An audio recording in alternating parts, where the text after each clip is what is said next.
On AFL.com.au, hello everyone, I'm Matt Thompson. We begin this Wednesday with breaking news. The Geelong Football Club has suspended young player Jesse Stringer for the remainder of the season, including finals, after what it's described as totally unacceptable behaviour, the details of which we cannot go into for legal reasons. He'll be ineligible to play in the VFL as well for the next 4 weeks and forced to undergo behavioural education programs. The club says it has consulted its leadership group in making this decision, as well as the AFL.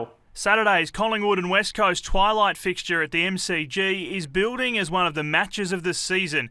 Scott Pendlebury back on track today, but not ready yet.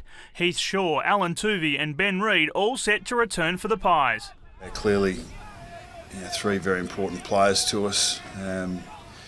Considered the management scenario of it over the bye and sort of through the last couple of weeks, but when you've got players of that talent and competitiveness, we know that they're going to have an impact. You're more comfortable bringing three fresh players in of that calibre, especially against a very good West Coast offence. Adam Goodes will return in what's looming as one of Sydney's biggest games of the year, a Friday night showdown with reigning premiers Geelong. He's looking pretty well. He's trained, did his first session during the week on Saturday, then he trained again on Monday, got through that really well, put up well yesterday, so at this stage we expect him to train today and play him. Adelaide coach Brenton Sanderson has admitted he didn't handle the pressure well in his side's loss to St Kilda.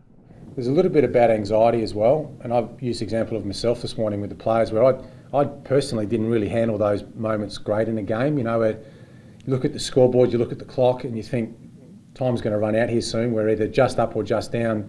In the fallout from on-field sledging, racial taunts over the fence and Twitter outrage over umpires, AFL Chief Executive Andrew Demetriou has declared there is still room for light-hearted banter in our game. Long may the banter live between supporters who sit next to each other at our games, and most of it's jocular and can be humorous, but if you do cross that line, then you've just got to be very, very careful today.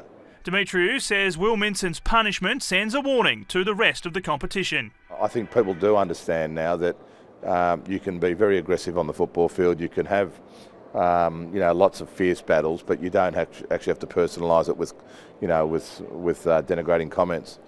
Brisbane expects the Bulldogs will be firing in the wake of the Minson issue.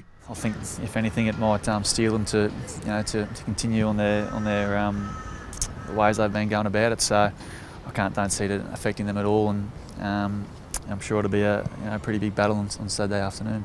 And that is a wrap on Wednesday's Footy News. A very busy Wednesday, of course. As Footy News breaks, it breaks here online at afl.com.au. We'll catch you soon.